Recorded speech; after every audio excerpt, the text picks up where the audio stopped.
Oi, gente! Pop versus CNN começando naquele programa super especial com 1h15 pra gente bater papo pela nossa hashtag Pop versus CNN. Segue a gente lá no @CNNPop pra gente conversar sobre todos os assuntos que a gente aborda por aqui. E como sempre, o programa de hoje tá cheio de coisa legal, certo, dona Mariana? Sim, vamos falar de saúde, uma nova terapia contra o câncer que fez um paciente brasileiro ter remissão completa da doença, ou seja, quando o câncer não é mais detectado no corpo. A gente vai conversar com um médico responsável por esse tratamento e também vamos falar sobre sexo, gente. Sabia que tem uma pesquisa mostrando que os jovens de hoje fazem menos sexo casual do que os jovens de 10 anos atrás? Papo Pop com Lia Bock e uma convidada especial que eu te conto depois. Sabe que é um Pop Verso que a gente vai de sexo pra ciência, tá? Então no programa de hoje a gente também vai ter Iberê Tenório, o cara que é dono do Manual do Mundo, um canal que tem quase 20 milhões de inscritos e a partir de agora vai fazer parte aqui do nosso Pop Verso, falando nesse dia de hoje sobre os anéis de Saturno. Mas o que tem os anéis de Saturno? Eles podem desaparecer, o Iberê vai explicar tudo pra gente. E o programa de hoje também vai trazer um assunto super importante, porque é a primeira vez na história que o mundo vai investir mais em energia limpa do que em energia vinda de petróleo, carvão, gás, essas coisas que são muito mais poluentes. Assunto pro CNN Soft Business. Então é isso, o programa tá cheio de coisa legal. Vamos embora que o Pop Verso tá começando. Vamos começar então o programa falando sobre uma notícia que repercutiu muito essa semana de um paciente que estava com câncer e aí uma nova terapia fez ele entrar em remissão, que é quando o câncer não é mais detectado no corpo. Para explicar um pouquinho melhor sobre essa nova terapia e também sobre o que aconteceu nesse caso, a gente vai conversar agora com o Dr. Wanderson Rocha. Ele está lá em Nova York, é o professor de hematologia e terapia celular da USP e está à frente do caso do Paulo, que é esse paciente que teve remissão completa. Dr. Wanderson, que prazer conversar com você aqui com a gente para explicar um pouquinho mais e para falar sobre esperança, né? Quando a gente fala de câncer, geralmente a gente pensa de um jeito muito negativo, mas um caso como esse faz sim a gente ter esperança. Então, eu já vou logo te perguntar, e a gente tem, na verdade, o PET scan do Paulo para mostrar também, Dr. Wanderson, olha aí a diferença de um momento para outro. E aí eu queria te perguntar, que técnica é essa? Qual terapia que levou, então, o Paulo a ter essa remissão completa? Pois bem, primeiramente, boa tarde, obrigado pelo convite. Na realidade, antes de mais nada, eu acho que é importante falar que esse tipo de terapia é uma terapia que é dirigida principalmente aos cânceres do sangue, né? Os cânceres líquidos, que nós falamos de uma forma leiga, que são as leucemias linfoblásticas agudas, os linfomas não Hodgkin de células B e o mieloma múltiplo, né? Então, essa técnica, que é uma nova técnica em terapia celular, é dirigida somente para esses 3 tipos de cânceres. E, é claro, desde segunda-feira, quando foi divulgado na imprensa e na mídia todo esse evento, né, do Paulo, eu tenho recebido, não só eu, mas em Ribeirão Preto também, onde que essas células são fabricadas, inúmeros pedidos de pessoas que querem ser tratadas. Então, eu acho, antes de mais nada, é importante frisar que é um número pequeno de pacientes, né, e que realmente é uma técnica inovadora, é uma técnica em que se usa a terapia celular e a terapia gênica, na qual retiramos as células do paciente, as células T, por isso que chama CAR-T ou células CAR-T. Essas células são modificadas geneticamente por um vírus. Esse vírus, então, começa a produzir dentro das células um receptor que vai atacar as células do sangue, né? Ou, quer dizer, do tumor, né? Essas são as células do sangue modificadas geneticamente do próprio paciente. Então, é uma terapia individualizada, né? E, então, essas células são reinjetadas no paciente depois de um certo tempo e vão atacar, então, as células do câncer. Nesse caso do Paulo, foi um linfoma não Hodgkin, que já não existia mais possibilidade nenhuma terapêutica e que, nesse caso, ele teria sido colocado em suporte paliativo. Então, essa técnica já é uma técnica utilizada fora do Brasil e também no Brasil, né? A partir de janeiro desse ano, a indústria farmacêutica já produz essas células são retiradas do paciente, são enviadas para fora do Brasil, voltam e são infundidas. Nós já calculamos que nessa parte da indústria farmacêutica, na medicina privada, em torno de 25 pacientes já foram tratados e 45 outros estão esperando essa produção das células. O que é muito novo nessa história toda, né, é que essas células que o Paulo recebeu são células produzidas no Brasil, na Fundação Hemocentro Ribeirão Preto, em colaboração com o Instituto Butantan, Faculdade de Medicina da USP de Ribeirão Preto e de São Paulo, e ao todo já foram tratados 14 pacientes, sendo que 2 deles no Hospital das Clínicas de São Paulo, incluindo o Paulo. Doutor, você falou um pouquinho sobre o Paulo, né? O Paulo que tem 61 anos e estava tratando esse linfoma há 13 anos. Em um mês ele teve essa remissão desse câncer e ele fez parte desse grupo aí de estudo, né, com 14 pacientes no Centro de Terapia Celular da USP. Ele foi tratado no Hospital das Clínicas em São Paulo, recebeu alta no dia 28 de maio. E aí, a gente quer saber, né, como foi, então, o tratamento com essa terapia, com o CAR-T-cell, que é o nome da terapia. E aí, a gente conversou com o Paulo para ouvir um pouquinho o lado dele. Olha só. Bom, quando a minha família, minha esposa, meus irmãos, meu filho, a gente resolveu entrar fundo no CAR-T-cell aí, né, como sendo a opção que tinha, não tinha outra. Os efeitos colaterais que o Dr. Wanderson falou para mim eram vários.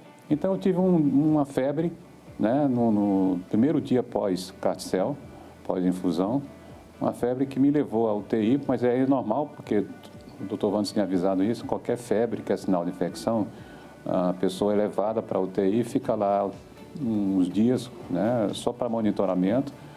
Então, essa parte de 30 dias pós-CAR-T-cell é a parte que eu tinha uma expectativa, né, de poder ultrapassar, mas sabia que era a parte mais crítica, o Dr. Wanderson deixou muito claro isso.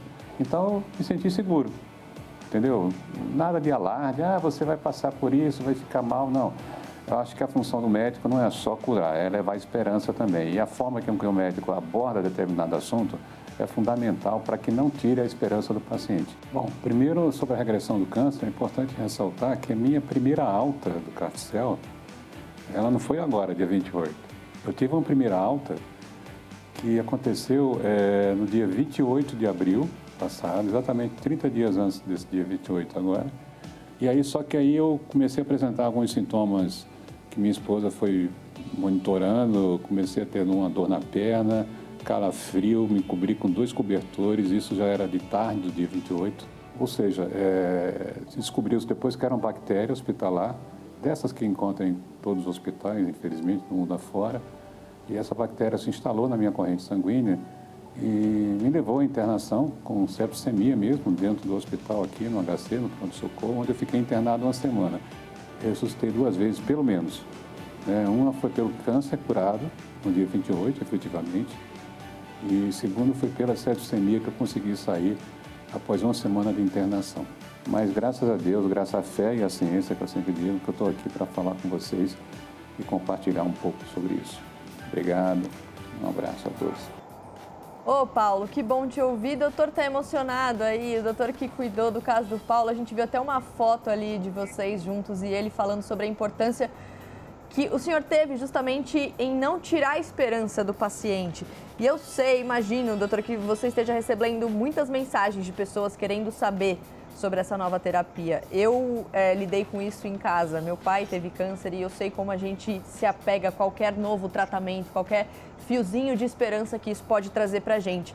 Então eu queria aproveitar primeiro para te perguntar como é ouvir o Paulo agora, depois desse resultado, e também o que dizer para essas pessoas que estão procurando esse caso, porque, como o senhor disse, né, é para tipos específicos de câncer. Quais são as perspectivas a partir disso? Pois bem, então, realmente, quando a gente vê, é muito emocionante, sabendo tudo que ele passou, né? E ainda mais que, mesmo para administrar o CAR-T-cell, ele ainda antes, já preparando para receber, já tinha recebido a quimioterapia, ele pega Covid e a gente fica bem preocupado. E, posteriormente, ele teve uma sepse bem grave, ficou na UTI. Então, assim, a gente vê que é um grande batalhador, né? Esperança, eu sempre dou esperança, porque acho que é importante, a esperança move, né, a psicologia dos pacientes, eles têm que estar sempre estimulados, pensando que esse tipo de tratamento ou vários outros tipos têm a chance de controlar o câncer, né? Então, o que é importante é realmente a gente ter esperança e procurar soluções, né? E a solução para o Paulo foi justamente essa, que a gente já sabia que era uma possibilidade, que estava chegando no Brasil, né, pela indústria farmacêutica, mas que para ele não teria nem tempo, nem teria condições. Então, realmente foi a possibilidade da gente poder incluí-lo nesse estudo. Vale a pena lembrar que é um estudo chamado compassivo, né? Esses pacientes que recebem esse tipo de terapia são pacientes que não têm mais nenhuma outra possibilidade, são pacientes do SUS e que, infelizmente, não se tem mais nada para fazer. E essas células foram produzidas, né, em Ribeirão Preto, sob a coordenação do professor Dimas Covas. Eu acho que é importante falar que eu sou uma pequena ponta de todo esse processo, tem várias pessoas investidas, né, várias pessoas que estão na frente disso e que, felizmente, para o Paulo está dando certo, né? A gente ainda não pode falar em cura, né? Na mídia está muito falando em cura, a gente em câncer nunca fala em cura em menos de 5 anos depois do término do tratamento. Então, o que a gente pode falar é que teve uma remissão completa, já que desapareceu, né, completamente todo o sinal do câncer, do linfoma. A remissão é quando o câncer não é detectado, né, doutor? Mas aí você tem que acompanhar nos próximos anos. E aí eu aproveito para te perguntar aqui, para a gente encerrar esse assunto, até porque eu acho importante que as pessoas se cuidem e previnam qualquer coisa nesse sentido, né? Quando a gente fala de câncer. Então, de maneira geral, o que observar em relação à saúde? Qual é de que maneira se cuidar para prestar atenção nesses sinais? Ir ao médico todo ano? O que observar? Como, de repente, antecipar alguma coisa? Porque a gente sabe que é importante detectar cedo. Então, qual mensagem a gente pode deixar aqui no fim, assim, para as pessoas tentarem observar o corpo e se cuidarem um pouco mais também? Nós sabemos que existem fatores ligados a uma maior incidência, né, do câncer. Então, é claro, dentro da hematologia, que é a minha especialidade, não existe muita relação entre fatores ambientais e o tipo de câncer, mas a gente sabe que outros tipos, como pulmão, né, intestino, que são cânceres que têm algum fator ambiental e também algum fator familiar que predispõe. Então, as famílias que têm câncer, principalmente de intestino, né, devem fazer exames frequentes de colonoscopia, endoscopia, principalmente acima de 40, 45 anos. Os fumantes, né, têm que ter muito cuidado por causa da alta incidência de câncer de pulmão. Então, são todos esses cuidados que a gente tem a notar, por exemplo, um gânglio, né, uma íngua que está aumentando, febre. Então, sempre quando tiver sinais de alarme, procurar um médico.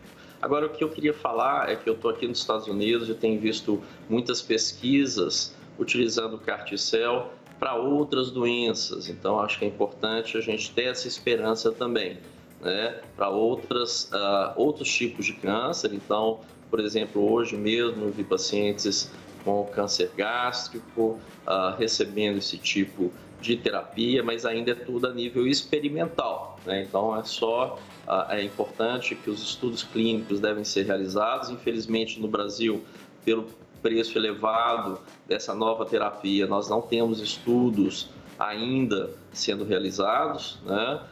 E, além disso, a gente já tem alguns dados de terapia por células CAR-T em pacientes com lúpus, né? Ou com alguns dados com fibrose do miocárdio, do coração. Então, o que a gente vê é que essa terapia ela já está saindo aí da área só da oncologia, né, da área da hematologia e tentando já tratar outros tipos de doenças. E a gente espera que no futuro próximo, com investimento em pesquisa, com investimento na ciência, não só do governo, das agências de fomento à pesquisa, mas de toda a sociedade, para podermos fazer essas pesquisas e conseguir, quem sabe, no futuro, a cura do câncer. Com certeza. Obrigada, doutor, e parabéns pelo trabalho, viu? Emociona muito a gente também, a sua emoção, a emoção do Paulo nesse caso. Então, obrigada pelo trabalho que o senhor faz e que volte de Nova York com muitas novidades. Muito obrigado. Bom, gente, a gente conversou então com o Dr. Wanderson para falar sobre o caso do Paulo. Paulo, um beijo para você, obrigada pelo vídeo que você mandou pra gente. Então, a gente fica muito feliz com essa notícia. E ó, tem uma notícia que deixa a gente bem feliz também aqui no Pop Verso, que é a estreia de um quadro novo. Sim, gente, tem estreia hoje com um cara que tem um canal no YouTube de quase 20 milhões de inscritos. E ele reservou um tempinho para conversar com a gente aqui no Pop Verso, no Pop Explica. Iberê Tenório, pode chegar.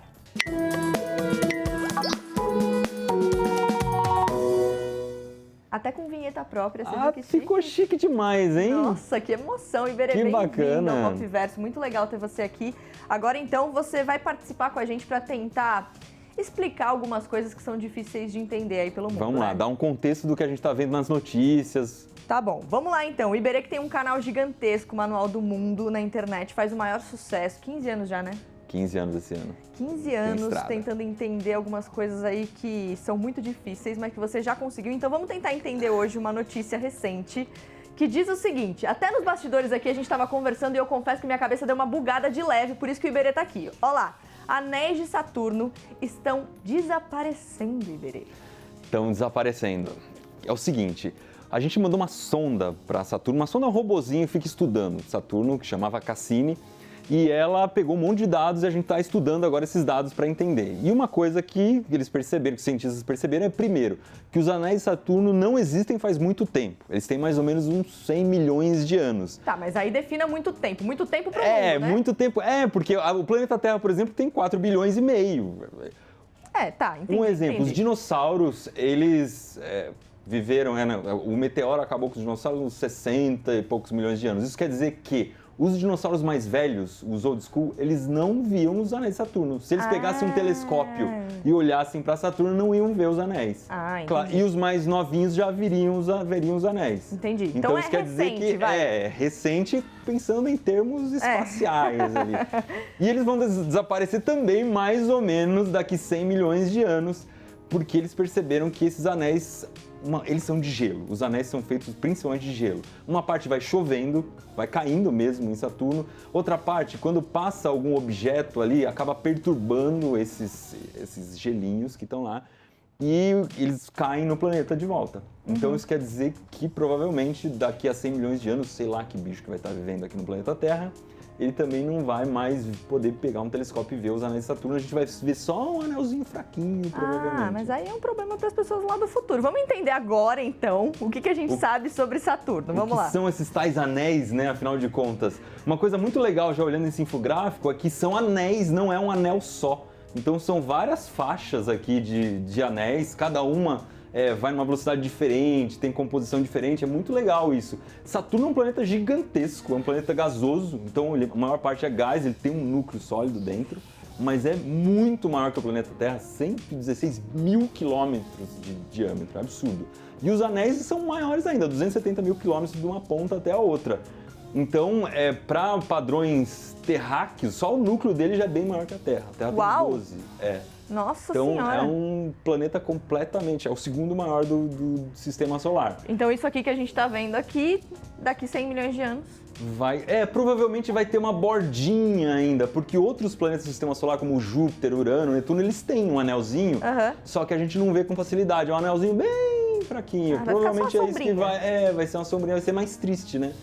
Você imagina, a pessoa, quando a gente conseguir pousar em Saturno, ver aqui esse anelzão em volta, vai ser lindo demais. Deve ser muito bonito você olhar o céu e ter um anelzão passando. Eu amo a mente de uma pessoa curiosa e inquieta, tá vendo? Ele já tá pensando, gente, muito mais pra frente. É maravilhoso isso. O que mais que a gente tem aí? Tem um desenho legal que é do ano e do dia de Saturno, que é outra coisa interessante.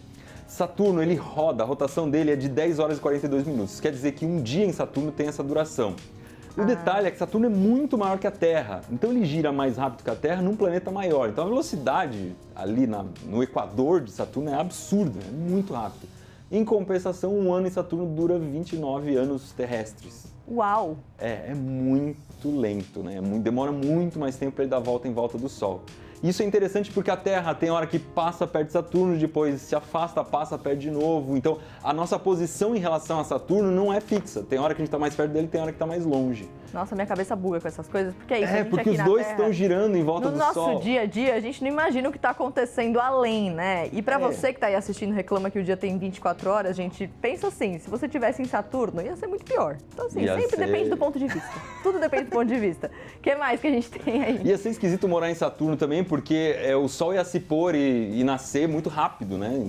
Então, em 10 horas, ele já nasceu de novo. Pensa, noite de sono ia ter o quê? 2, 3 horas? Ia ser uma coisa meio... Senão você não ia fazer mais nada da vida, a não ser dormir, né? Vamos lá, não acho ruim, veja bem, mas o que mais Tem mais que uma coisa legal aqui que é uma comparação. Saturno tem um monte de luas, Algumas delas são redondas, tem 7 redondas só. Luas são objetos muito grandes que orbitam, né? Estão em órbita em volta de um planeta. Então, Titã é a maior lua de Saturno, ela é a segunda maior do Sistema Solar.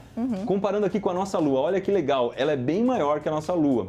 Titã tem 5.000 km de diâmetro, a nossa Lua tem só 3,5, que deve ser outra coisa muito bonita de ver da superfície de Saturno. Não tem exatamente uma superfície porque é um gás. Mas se você conseguisse sentar ali e olhar o céu, você ia ver várias luas diferentes, uma delas seria Titã. Então, imagina que doido, você vê já o disco imenso, em volta lá os anéis, mais várias luas e tal. Nossa, lindo. Inclusive no site da CNN a gente tem as luas de Saturno também. Olha aí, a gente tá inclusive a notícia na tela. Astrônomos descobrem 62 novas luas em Saturno, o número ultrapassa as de Júpiter. Isso foi em fevereiro, né, Du? Fevereiro. Então, desde fevereiro, Saturno é o planeta com mais luas. Tem uma coisa legal, que se você for procurar quantas luas tem Saturno no Google, você vai achar 65, 83, 110, porque cada hora eles vão descobrindo mais luas. Ah, tá. Então, os cientistas estimam que tenham milhares de luas. Só que quando a gente fala lua, sempre vem na cabeça uma coisa lindinha, que nem a nossa lua ali. Tem algumas, são essas 7, são as mais bonitonas. Depois, parece uma batata amassada, um negócio, são as luas meio tortas. Coisas que provavelmente, se você estiver em Saturno, você nem consegue ver, porque está longe e é pequeno. Então, essa ideia romântica de lua na astronomia não é nem assim, é uma lua meio chumbrega, né? Eu aqui romantizando, imaginando você lá num date em Saturno, vendo várias luas, coisa mais linda, e é uma batata. Não, algumas algumas vão ser legais, as outras não são tantas assim, né? E Verê, vamos voltar aqui um pouquinho e tentar entender como o Saturno foi descoberto. Uma coisa legal é que Saturno é visível a olho nu da Terra. Então é difícil a gente falar que ele foi descoberto, porque a gente já via que tinha umas estrelas que andavam no céu, e esses são os planetas, essas estrelas que andam, você consegue ver. Mas foi Galileu, que foi um cara que pegou um telescópio e mirou para Saturno e conseguiu ver. E aí quando ele viu, era uma coisa estranha, porque os outros planetas, você conseguia ver uma esferinha ali, Saturno, ele achava que tinha orelhas a princípio, porque parecia que uma bola com 2 orelhas. Tem até um manuscrito dele que a gente pegou para colocar aqui. Tá Olha aí, que legal. Ele fez um desenho que parecia que era ou um planeta muito grande com 2 luas, ou 3 planetas, ou ele escreveu isso, um planeta com orelhas. Porque você não conseguia entender direito o que eram esses anéis em volta. E aconteceu uma coisa interessante também, que conforme a posição vai mudando em relação a Saturno, tem hora que você consegue ver bem os anéis e tem hora que os anéis ficam exatamente na linha do olho. E eles são muito finos, às vezes tem só 10 metros de altura. Uau! Então você olhando assim, você não vai enxergar nada. Então Galileu ficou observando Saturno e de repente esses anéis desapareceram, porque ficou nessa posição. E depois eles voltaram a aparecer. Então era uma coisa que tava deixando todo mundo meio doido, 1600 e pouco. Logo depois começaram a aparecer telescópios melhores e aí deu para ver que eram anéis em volta. E é uma coisa muito louca, né? Porque todos os planetas que você conhecia até então não tinha esses tais anéis, aí Saturno tinha anel. Bom, já que a gente está falando de Saturno aqui, aí tem uma pergunta. O Du até me falou aqui, ó. A nossa Lua pode virar um anel também? Tem uma coisa legal, de onde surgiu esse anel? Como é que surgiu esse anel? Provavelmente foi uma lua que se espedaçou ali, uma lua, um cometa que se esfarelou por causa da gravidade de Saturno, que é muito grande. Se a nossa lua chegasse perto do planeta Terra, talvez acontecesse isso com ela. Tem uns vídeos bem legais aí no YouTube que simulam isso. A nossa lua esfarelando e virando um anel. Mas é simulação, não existe nada ainda... Então, aí tem uma coisa legal que o que acontece é o contrário. A nossa lua está indo embora. Cada ano ela se afasta uns 3 centímetros, mais ou menos. Então, a previsão é que daqui uns 15 milhões de anos a Lua vai embora. 15 bilhões de anos a Lua vai embora.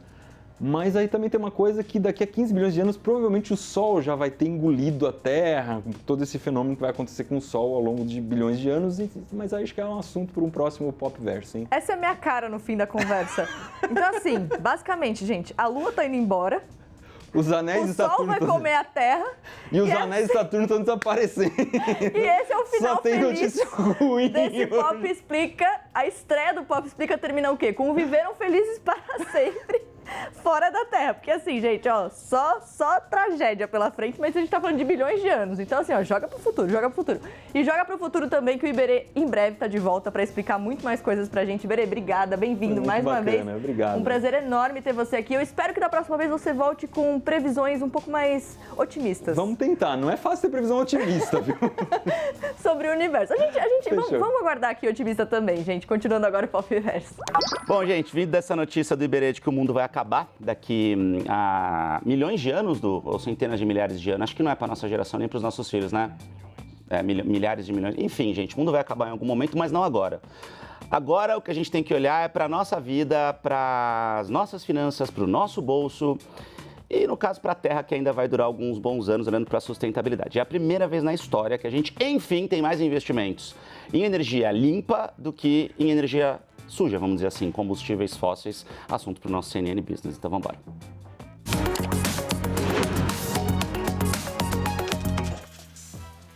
Bom, gente, para falar sobre esse assunto, eu tô com a Mari aqui do meu lado, Mariana Palandi. Tudo bem, Mari? Tudo bem? Olá. A Mari é analista da Tendência, a gente, uma consultoria gigantesca que tem aqui em São Paulo, que justamente analisa o mercado e dá uma olhada em tudo que está rolando, assim, em termos de investimentos, em tudo que é setor, né, Mari? E aí o João Guilamon, tudo bem, João? Tudo bem, Felipe? Tudo ótimo. O João é sócio da McKinsey, que é uma consultoria gigantesca também, e faz uma série de pesquisas de mercado, né, João? E uma delas é justamente olhando para essa história de energia renovável.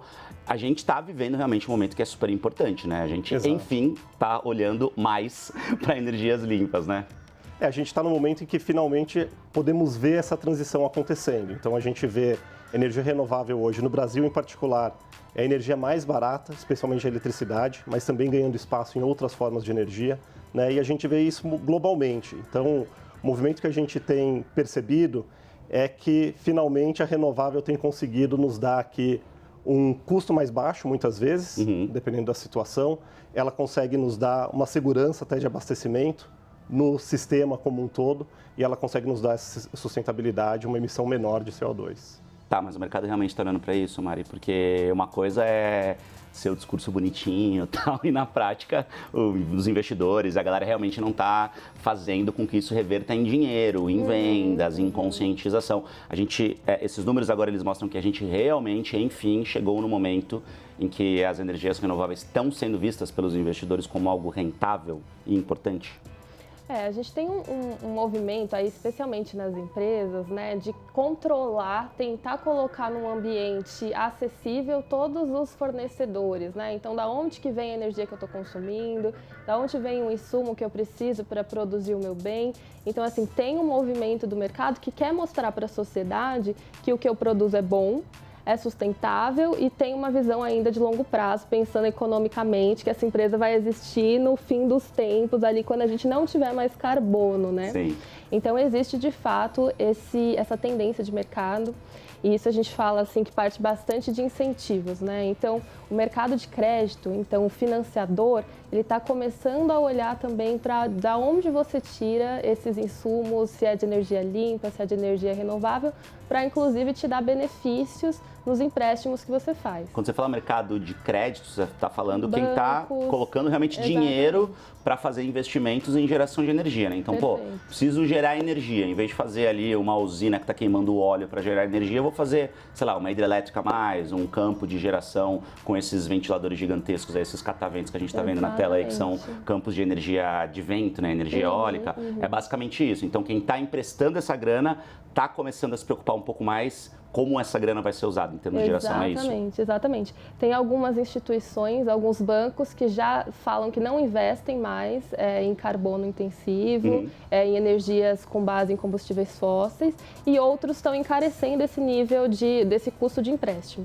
Então, para você investir em energias não renováveis, é mais caro financeiramente para a empresa do que investir em fontes renováveis. Então, tem uma série de incentivos que o mercado está começando a dar para essa estrutura ser mais robusta e, de fato, a gente ter essa transição toda, né, que a gente já começa a perceber nos números.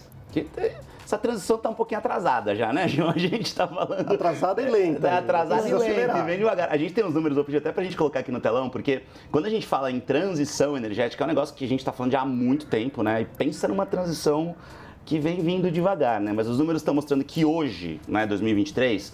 a gente tem aqui, ó, geração no Brasil. Uma coisa importante de dizer, galera, é que assim, muitas vezes a gente vai ver números de capacidade. Capacidade é o quanto que o nosso país consegue gerar de energia. E geração é o quanto que a gente está gerando de fato. Então hoje, de toda a energia que está abastecendo, toda essa iluminação aqui no nosso estúdio, né, e todas as luzes que a gente tem no país inteiro, 77% vem de hidrelétrica, de usina hidrelétrica, que é uma fonte que gera energia a partir da água que passa na turbina, ou seja, é limpo. Eu não estou queimando carvão, não estou queimando óleo, nada disso, né? Aí a gente tem ali eólica com 11,5% e solar 2,7%, muito pouquinho ainda energia solar no grosso do Brasil, né? Mas aí os números da ONS, para quem não sabe, gente, o ONS é Operador Nacional do Sistema, né? Uma autarquia que vai lá e cuida dessa transição energética e que diz pra gente o que a gente está gerando a mais. Então a ONS diz que em 2027, ou seja, amanhã, basicamente, daqui 4 aninhos, a gente vai diminuir o hídrico, a geração de hídrico para um pouco mais da metade, a eólica vai crescer para 15% e a solar vai pular para 8%.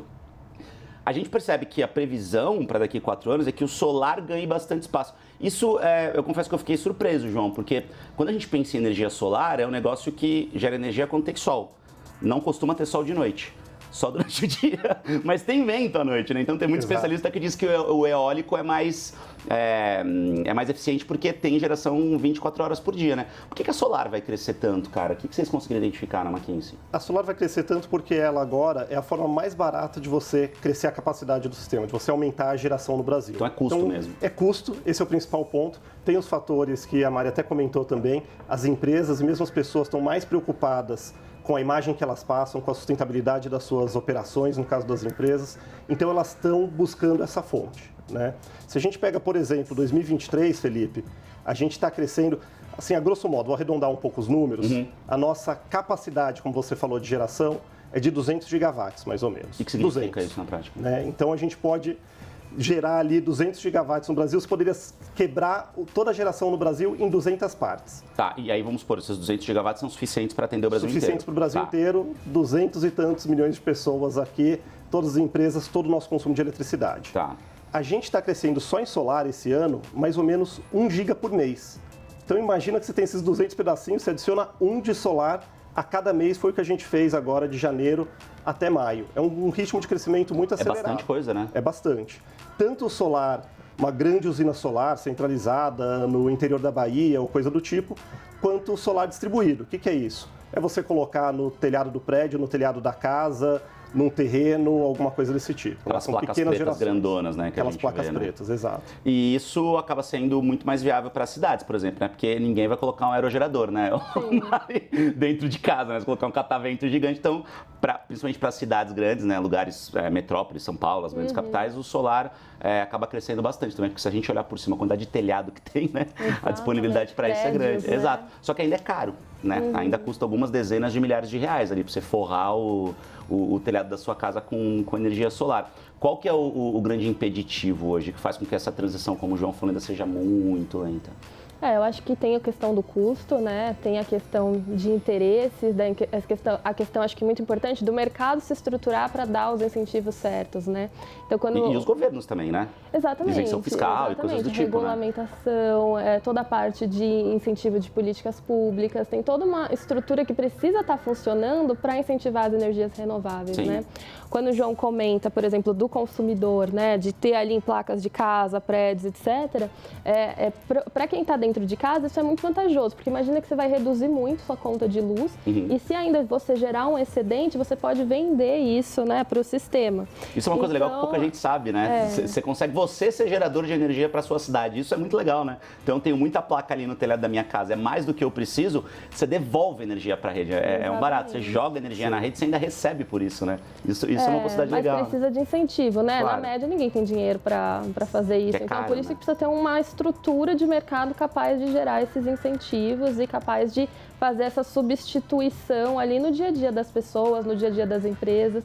As empresas ainda têm o olhar do mercado investidor, né? Então, o investidor, ele está em cima, ele está cada vez mais pedindo que as empresas sejam transparentes, que as empresas mostrem o que a gente chama de accountability, né? Então, quais são os indicadores que mostram que você está trabalhando para uma economia mais verde, para uma economia mais sustentável? Qual que é a sua parte nisso, né? Qual que é a sua parte? Porque, assim, acho que a gente está no momento também do mercado que a gente não está mais num olhar de deixe de poluir, a gente está num olhar de passe a investir a favor da economia verde. Isso é uma chavinha interessante que virou recentemente, né? Não só pare de atrapalhar, mas passe a ajudar também. Exatamente. Né? E aí no bolo total a gente fala também de uma transição que passa muito por questões que são muito sociais também, né? Porque é uma mudança da sociedade como um todo. A gente inclusive conversou com o Ricardo Amorim, ele mandou um vídeo pra gente falando exatamente sobre esse ponto da discussão, olha só. Bacana.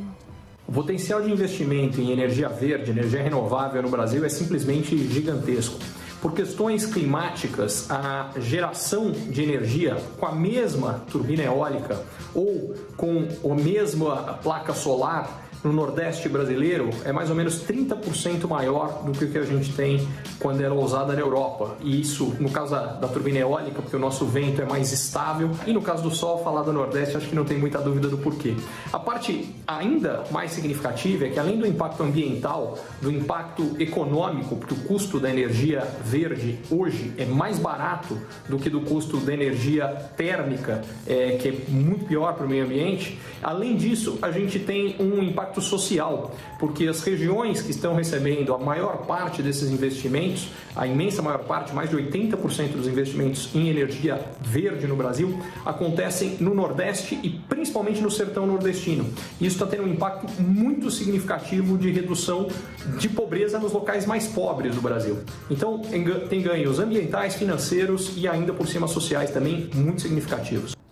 É bem isso que a gente estava falando, né? Dessa questão de como tudo isso impacta, porque o Ricardo lembrou bem, né, João? A gente está falando de lugares mais para a região nordeste mesmo do Brasil, que é um negócio muito louco, qualidade de vento, né? Você também tem isso, né? A questão da qualidade dos ventos, que naquela região a qualidade é muito maior dos ventos que sopram ali para gerar essa energia, e isso acaba fazendo com que as empresas tenham que ter alguns ressarcimentos ambientais investindo na região, né? Então, também ajuda comunidades locais e tal. E para o mercado como um todo, você também tem um impacto econômico mesmo, né? Para os setores. Quando a gente olha um pouco para frente, você mesmo falou que a transição está lenta. O que vocês conseguem identificar de principais gargalos? Assim, acho que a Mari falou um pouquinho, mas quando a gente olha o mercado como um todo, tem muita coisa que está atrapalhando esse avanço, né? A gente está saindo de um modelo que é baseado muito em energia fóssil ainda e tem que construir um sistema completamente diferente, né? Ou bastante diferente. Sim. Então é difícil porque você tem que quase que operar os dois modelos ao mesmo tempo.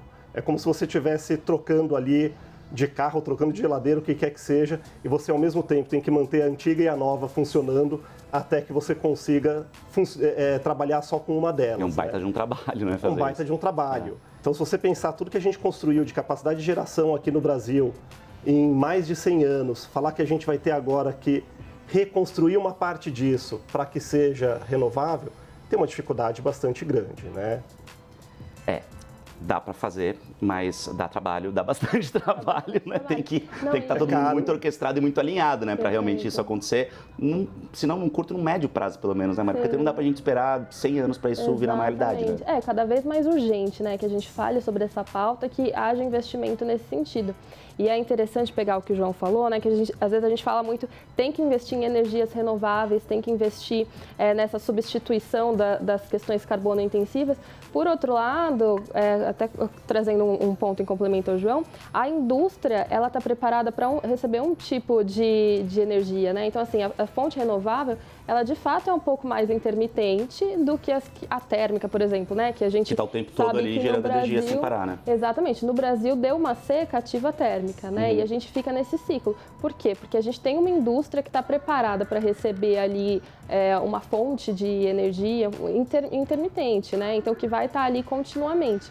Então, além da gente investir em energia renovável, a gente tem que trocar a geladeira, a gente tem que trocar de carro, né? Investimentos nos híbridos estão crescendo bastante. Tudo custa muito dinheiro. Custa muito dinheiro, mas também gera muitos negócios, né, Mari? Então, quando a gente olha esses outros números que estão aqui no nosso telão, a gente tem esses dados, né, João, que vocês se debruçaram bastante lá na McKinsey, que eles falam o seguinte. Então, quando a gente olha, comparando, né, principalmente o que a gente tem hoje com 2040, a gente deve chegar em 2040 que, de novo, tá perto. A gente está falando de menos de 2 décadas para frente. A gente deve chegar lá, então, com um mercado de 125 bilhões de dólares por ano só em energias renováveis, né? Aí a gente tem aqui 31 bilhões especificamente só de energia, a gente tem energias e materiais de base biológica, 59 bilhões de dólares. O que é energia e materiais de base biológica? É a biomassa, essas coisas todas? Biomassa, biocombustível, biogás, basicamente são formas de energia, principalmente ali, que vêm da natureza. O etanol até é um exemplo de um biocombustível. Você planta a cana e faz o etanol ali para abastecer os carros. E aí tem mercado de carbono também, né? Então, quer dizer, a economia verde como um todo, a gente pode dizer assim, né? Exato. E aí, quando a gente fala dessa economia verde, a gente está falando de um negócio que vai ter um impacto grande para a gente, no PIB mesmo, na economia como um todo? Vai ser um impacto grande. Se a gente pegar o PIB brasileiro lá na frente, isso vai ser talvez alguma coisa como 4, 5% do nosso bastante, PIB, né? Então é bastante. Aqui isso gera negócios, gera empregos, gera salário, renda. Isso vai fazer com que a gente chegue de fato em 2040 nesses números ou tem muita coisa que pode atrapalhar, Mari? O que você acha? Tem muita coisa, né? Eu tava pensando aqui que Traz uma esperança, por favor, só pra gente terminar um pouquinho mais feliz. Vamos tentar trazer uma esperança, né? Que todo mundo fala muito disso, é que o Brasil ele é uma potência verde, né? Então a gente tem ali condições da mãe natureza para realmente liderar esse mercado, para realmente chegar nesses números, né? Nessas projeções. E a gente tem que, de novo, né? Caminhar para essa agenda. Então, estruturar o mercado, políticas públicas, acho que tem todo um papel ali do governo, né, de estabelecer as prioridades, trazer isso de uma forma estruturada para o mercado também poder se organizar. Então, eu acho que se a gente fizer a lição de casa bem direitinho, a gente consegue, porque a gente já é uma potência, né, nesse sentido. Vamos fazer o seguinte, a gente pode voltar essa entrevista em 2040, pra gente ver se a gente conseguiu chegar lá bem desse jeito, a gente resgata esses números, porque a gente tem fé, assim, a gente tem que ter fé, mas é que o negócio anda a passos muito lentos, muito devagarzinhos, mas de qualquer forma olhar pra frente com esses números aqui faz com que a gente entenda que existe capacidade, existe possibilidade, a gente tem espaço, a gente tem terra, falta investimento, consciência e um pouquinho de ajuda do governo também nunca é demais, né?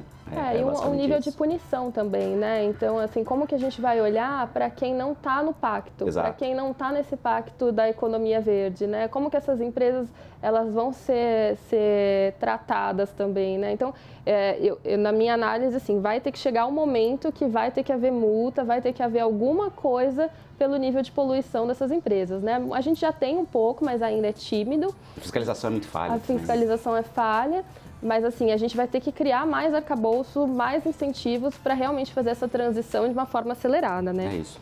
Bom, gente, obrigado. Obrigado pelos números, tá, João? Obrigado pela análise, Mari. E vamos torcer para que realmente essa transição seja suave e o mais limpa possível, né? Valeu. Obrigado você, Exato. Obrigada. Essa semana começou uma discussão, uma polêmica, na verdade, depois disso aí. A notícia é a seguinte, um médico, olha aí, foi afastado depois que ele receitou sorvete para uma criança na Grande São Paulo. Depois ele foi recontratado. A gente tem a imagem da receita só para explicar a história na verdade. Isso aconteceu em maio. Ele atendeu uma criança e aí a receita, claro, tinha ali os remédios e tinha também sorvete de chocolate 2 vezes ao dia e Free Fire diário, que é um jogo. A criança estava com uma inflamação na garganta e também com sintomas de gripe. Isso aí aconteceu numa UPA, numa unidade de atendimento, de pronto atendimento em Osasco, aqui na Grande São Paulo. E a mãe da criança foi lá e reclamou do atendimento do médico e disse que aquilo era um deboche, você receitar sorvete e videogame. E aí ela disse também que o médico não examinou a criança direito e tal, e aí essa polêmica foi para a internet. Como a gente viu na reportagem, ele foi afastado, depois ele chegou a ser recontratado. E eu tô aqui no estúdio com a Lia Bock, mãe de 5 crianças, para trazer um olhar aqui pra gente também. Porque, Lia, é uma discussão que começou na internet, enfim. Na hora a mãe até falou que não percebeu que tinha receita de sorvete, videogame, mas aí a tia do menino foi lá, percebeu, estranhou tudo isso. E aí, a minha pergunta é, a internet sempre tem um lado e outro. Será que a gente está focando no sorvete, no videogame e está deixando de lado o fato da mãe ter dito que ele não examinou a criança direito? Exatamente. Como muita coisa que a gente tem visto hoje, né, Mari? Assim, tá mais problemático que a gripe, tá mais viral que a gripe, é a opinião na internet. Né? Então a mãe solta lá esse vídeo falando que tava com essa questão, todo mundo já fala que ele tá debochando, o médico é demitido e aquela coisa vai, ele foi julgado, sentenciado e recontratado nesse caso, né? Mas eu acho legal trazer desse caso que assim, vamos falar sobre tratamento humanizado. O que é um tratamento humanizado? Receitar sorvete e videogame pode fazer parte de um tratamento humanizado? Pode. Mas isso sozinho jamais configura um tratamento humanizado.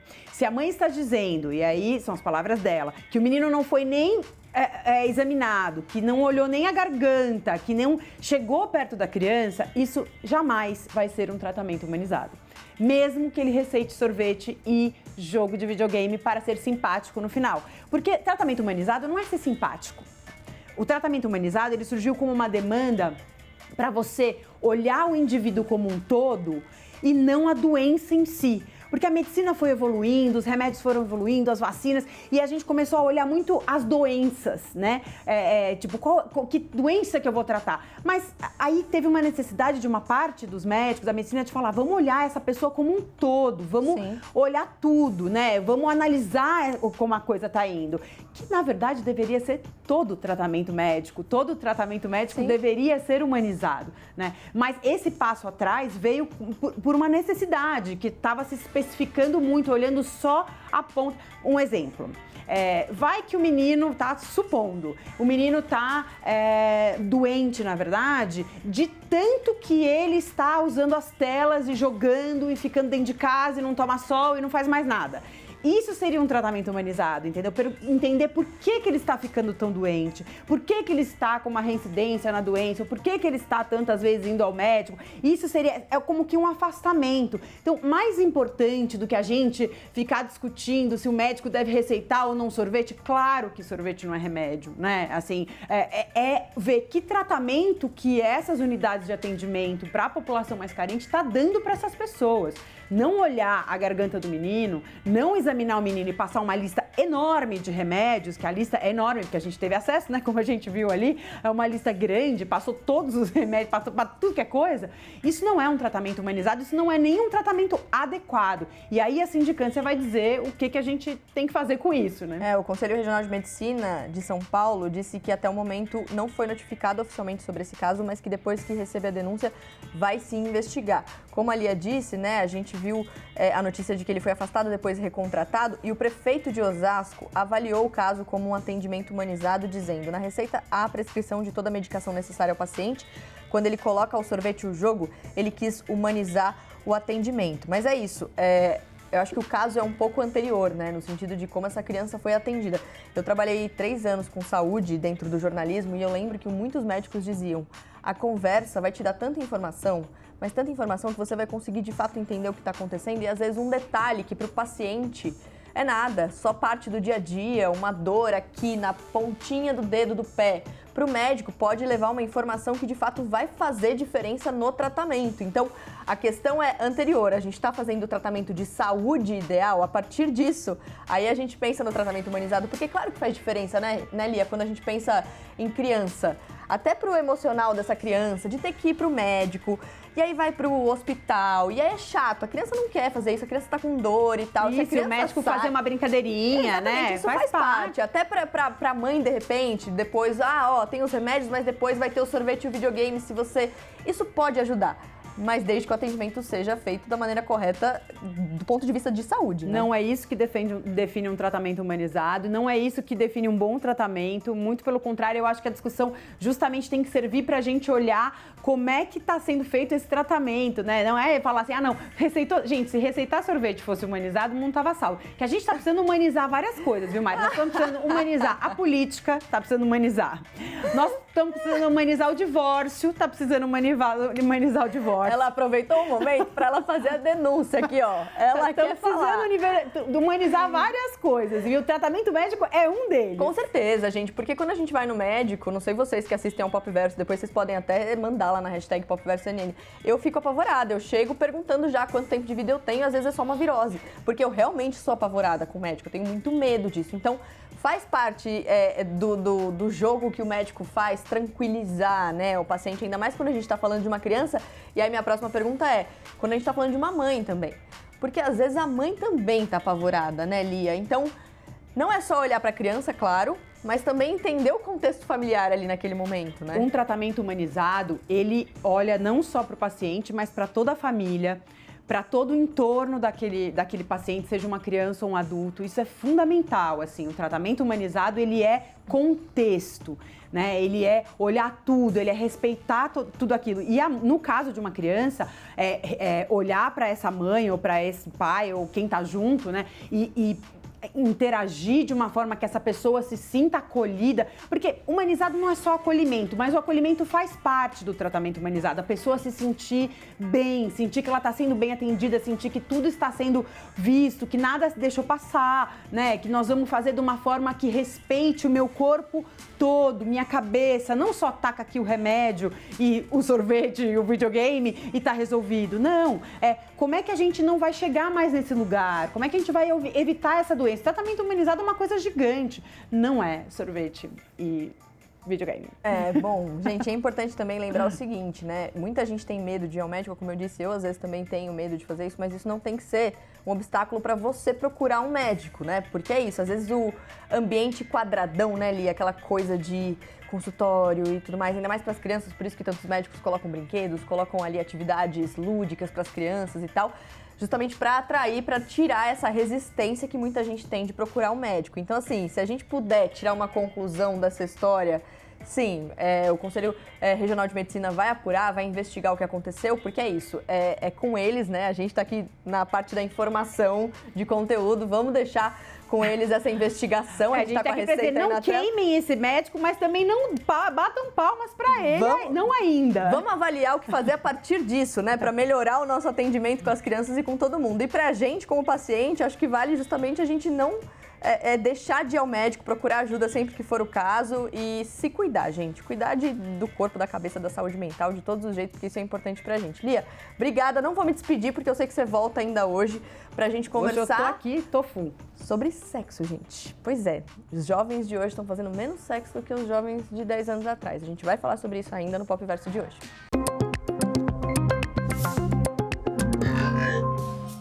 Momento Nerd Tech aqui no Popverso com Rita Vu. Tudo bem, Rita? Tudo bem, Ciane.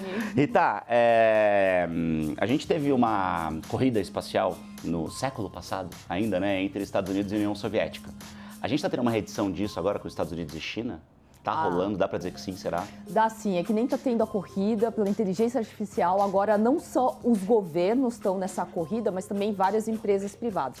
Lógico que no caso da China, a coisa é um pouco diferente, ainda o governo entra muito forte, mas nos Estados Unidos a gente está vendo, né, o quanto de empresas que estão já nessa corrida espacial. Inclusive a própria SpaceX da Elon Musk, né? Não só mais a NASA, já falou né? bastante Exato, aqui, como era antigamente. E agora a China está começando a criar notícia também nessas áreas, com uma viagem agora que chamou muita atenção, né, de todo mundo. Exatamente. Se a gente for pensar, bom, China, que é a segunda economia mundial e que teve um baque, né, durante esse período de Covid, com a política de Covid-0, eles estão voltando, digamos assim, em várias áreas importantes e, no caso, a corrida essa exploração espacial, ela ficou um pouco de lado. E desde 2020 eles estão tentando tirar esse atraso, acabando a construção, né, de uma estação espacial, a Tiangong.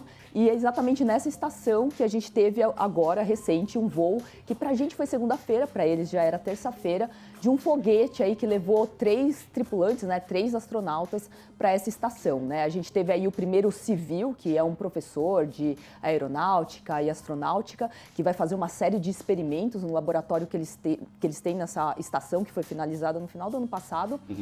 Um militar, que já é meio veterano, é a 4ª vez que ele voa, e um outro cara também que trabalha na agência espacial. Então é um voo bastante importante, por mais que essa estação espacial ela seja muito focada para experimentos, é também um passo importante para essa exploração da Lua que eles pretendem aí até 2030 levar realmente pessoas para a Lua. Tem a impressão que eles estão um pouco atrasados, né? Afinal, os Estados Unidos fez isso em 69, Exatamente. Mas o intuito deles é um pouco diferente, né? Eles foram os primeiros a levar aí a sonda espacial, um robozinho para a face oculta da Lua, né? Que a gente nunca viu. Eles trouxeram materiais, fizeram uma exploração interessante, importante também do solo lunar. E eles estão, lógico, como todo mundo, mirando Lua para depois Marte, exploração, mineração e todo esse negócio. Então, para eles é um passo realmente importante. É o 5º voo também com tripulação para o espaço. Então, na verdade, a Lua é baldeação para Marte. Basicamente isso, né? Exatamente isso. Pronto, indo para Marte, só que baldeação na Lua. É meio um posto avançado da Terra para a gente conseguir chegar em Marte.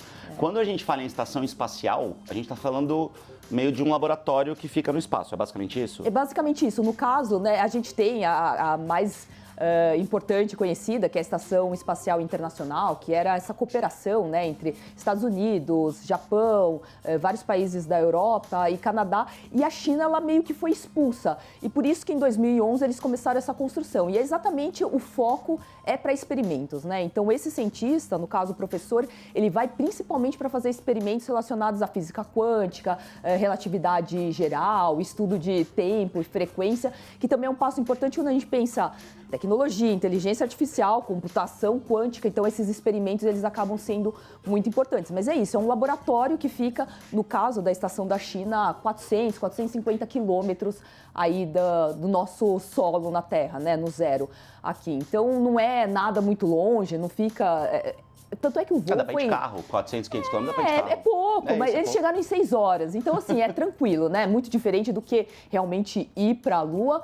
Mas é isso, é um laboratório que, inclusive, Ciane, isso que é legal da China, né? Eles estão tentando fazer com que esse laboratório ele seja também utilizado por astronautas de outros países. Então, quem quiser utilizar o laboratório pode. Então, não vai ter só a estação internacional que também está sendo desativada. Isso é uma coisa importante, porque essa vai ficar mais 10 anos. E também para turismo. Eles querem levar a civis. Então, acho interessante, assim, e realmente para a China, nesse momento de reaquecimento, né, da economia e experimentos, desenvolvimento tecnológico é importante, né? Ou seja, tá rolando uma tretinha do tipo, vocês expulsaram a gente da Estação Espacial Internacional, então a gente tá fazendo a nossa e tá aberto para quem quiser chegar. Então, ó, porta aberta, tá tranquilo, se quiser sair de lá, vem pra cá. Tá rolando essa silveirinha, eu acho que assim? a China, ela tá com essa pegada não só nessa corrida espacial, mas meio que em tudo, né? Meio que ajudando, trazendo vários Tô aqui, sou países legalzão pra e tal. perto. Acho que sim, né? Porque realmente foi uma treta, né? Essa expulsão, tanto é que, eu esqueci de falar, né? Mas a Rússia tava nessa cooperação, né? Da Estação Internacional. Então, realmente, ter a China saído mostra, né? O quanto que esse acirramento econômico, né, entre a primeira e a segunda potência é maior. Então a China está tentando, né, trazer a galera.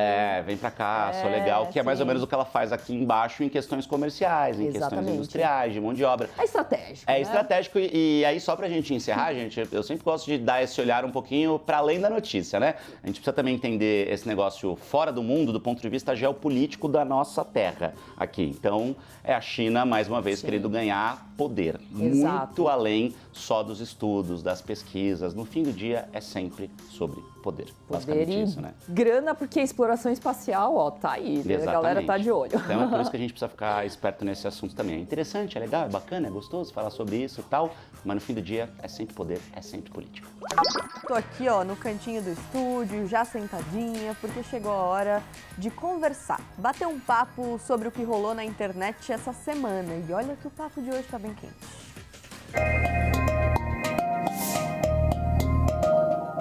Não só o papo tá quente, como o papo tem convidada especial, porque Dona Letícia provavelmente tá agora com um drink na mão, nas Bahamas, Maldivas, sei lá onde ela tá, de férias. E a gente tá aqui com a Verônica Oliveira. A Verônica Oliveira tem um perfil muito conhecido na internet, que é o Faxina Boa. Eu até abri o perfil aqui para você explicar um pouquinho mais, contar um pouquinho mais rapidinho sobre você, Verônica. Faxinava casas, hoje faxina ideias. Mãe, escritora, palestrante. Hoje vai conversar com a gente sobre os assuntos da semana também. Bem-vinda. Obrigada. Eu comecei a falar sobre o meu trabalho e falar de uma perspectiva diferente. Porque perfis na internet falando de limpeza tem um monte, mas perfis falando sobre o ponto de vista da vida, a ótica de uma trabalhadora de limpeza não tinha. Então eu abordo uns aspectos mais sociológicos do trabalho. E depois, com o tempo, e isso já tem 6 anos, com o tempo as pessoas começaram a acompanhar as mudanças da minha vida. E virou uma loucura. Virou uma loucura e ela tá aqui hoje no nosso Papo Pop junto com a Lia. Lia, oi pra você também. Olá! E olha, gente, a energia já tava ótima aqui no bastidor, porque o papo de hoje vai render. É o seguinte, tem uma pesquisa, vou até dar uma olhadinha aqui pra eu lembrar exatamente os dados dessa pesquisa. Uma pesquisa que foi feita pela Universidade de Indiana, lá nos Estados Unidos, mostrando o seguinte: os jovens de 18 a 23 anos estão fazendo 14% menos sexo casual do que os jovens adultos de 10 anos atrás. E aí, a pesquisadora deu uma entrevista para a BBC e disse o seguinte: se você olhar ao redor do mundo, vários estudos mostram uma diminuição na frequência sexual entre as pessoas.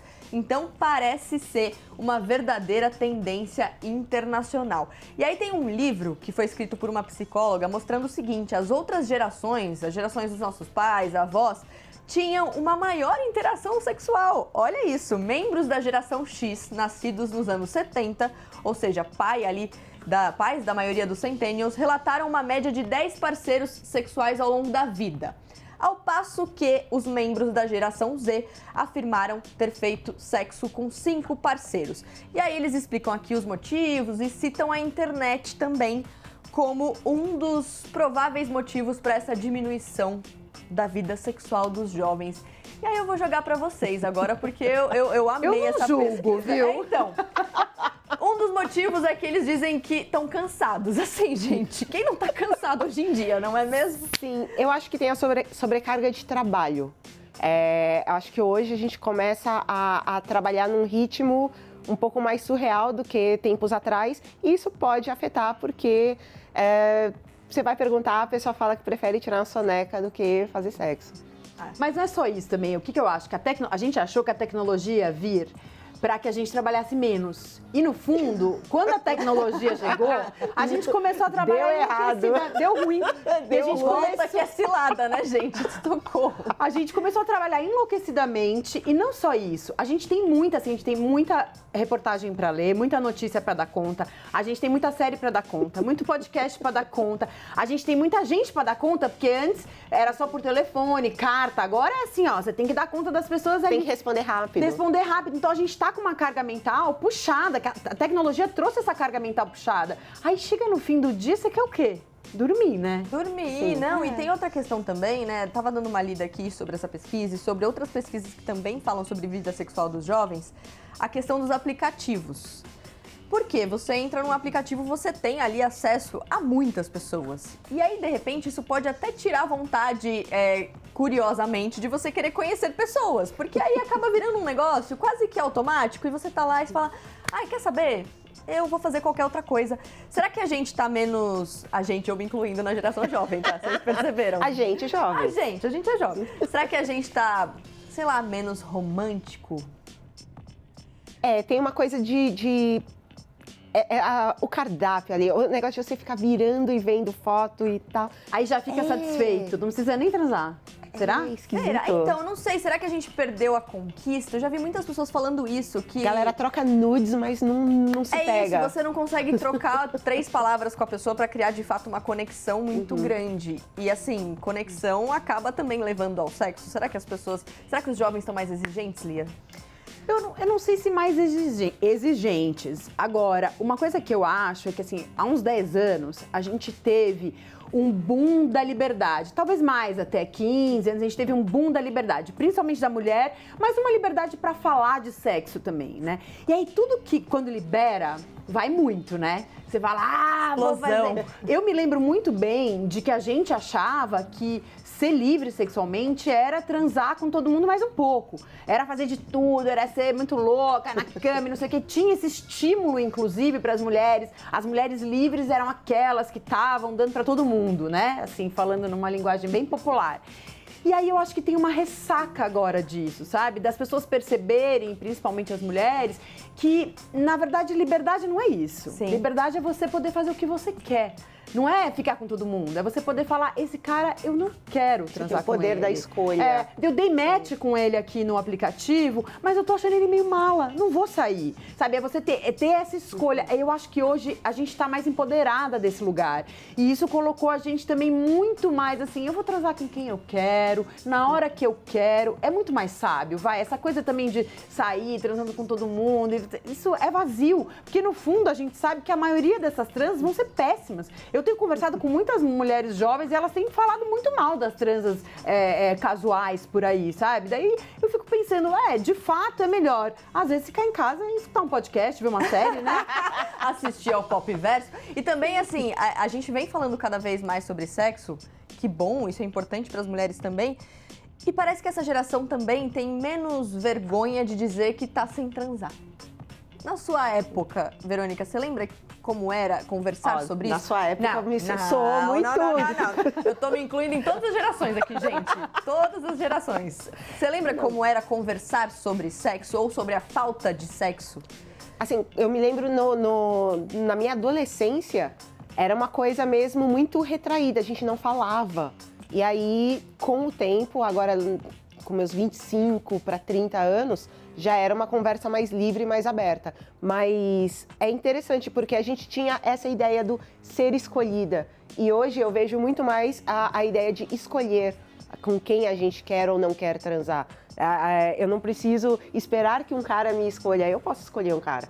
E isso é bem mais interessante. E é isso, o fato de eu poder escolher um cara faz às vezes com que eu escolha ficar em casa assistindo série.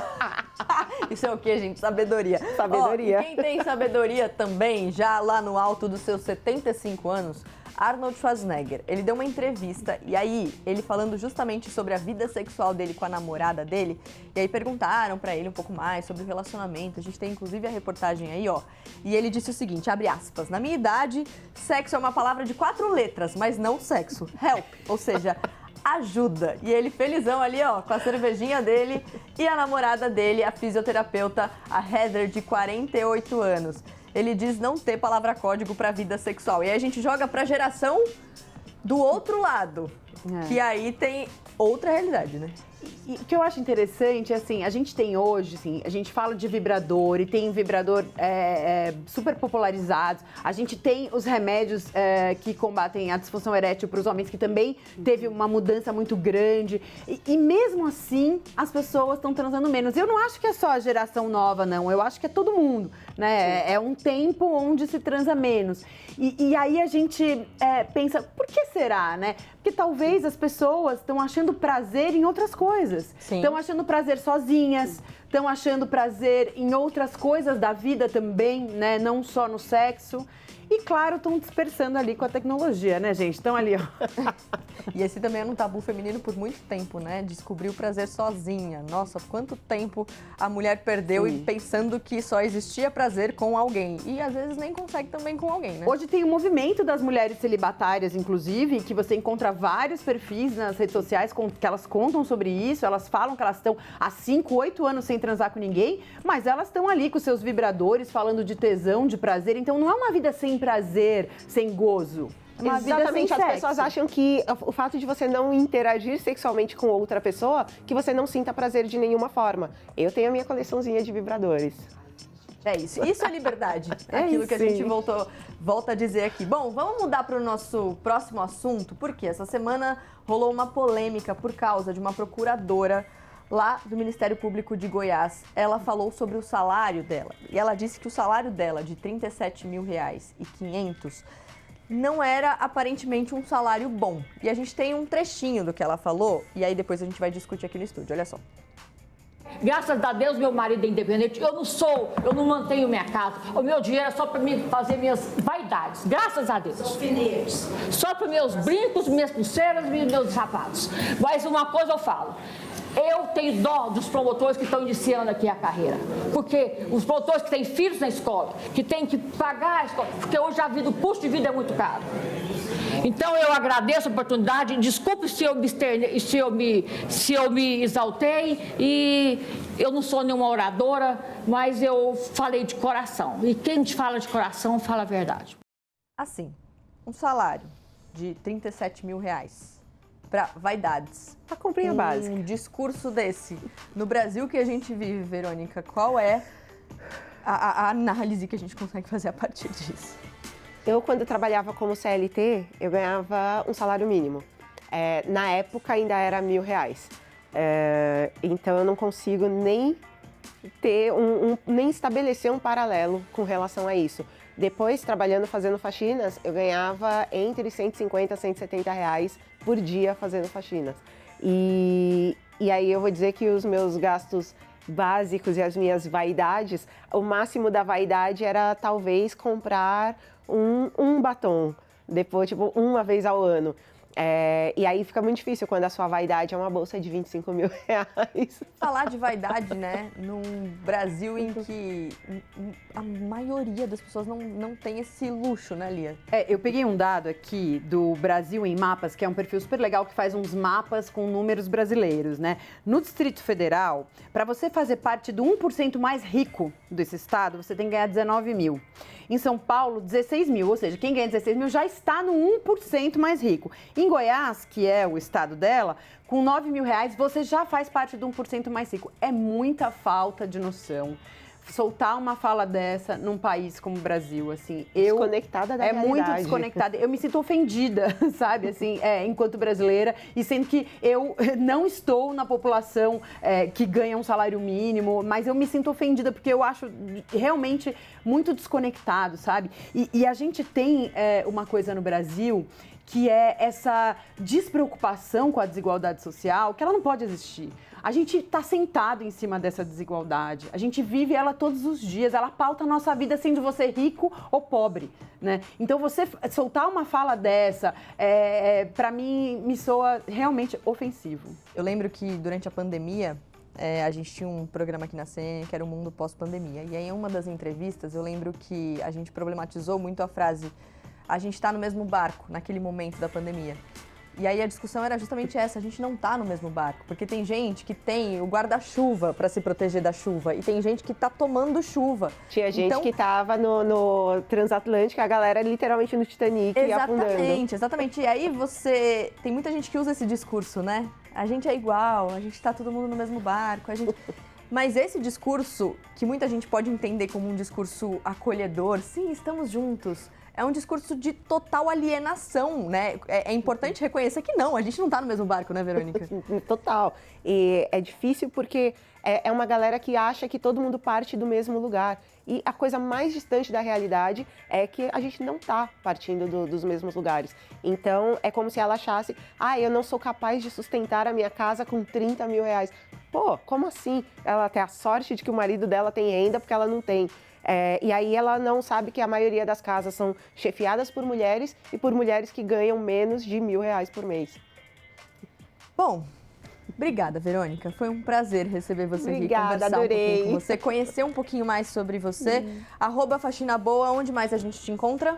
LinkedIn, Instagram, Twitter. Todo lugar você tá lá falando sobre a vida. É isso aí. Obrigada mesmo, volte sempre. Lia, obrigada também, viu? Semana que vem a gente tá de volta. Obrigada, Verô. Bom, Lia Bock tá de volta na semana que vem e a gente também, porque infelizmente o Pop Verso tá acabando. A gente volta segunda-feira às 11 da noite pra gente continuar batendo papo. Como que faz, dona Mari? Pois é só mandar lá na nossa hashtag PopVersoCNN sugestão, comentário, o que você quer ver aqui, quais discussões você quer ver os nossos convidados aqui trazendo para o nosso estúdio e muito mais também. Não esquece de seguir a gente no @CNNPop. Bom final de semana, gente. Segunda-feira, a partir das 11, a gente está de volta. Valeu, bora descansar. Tchau, gente.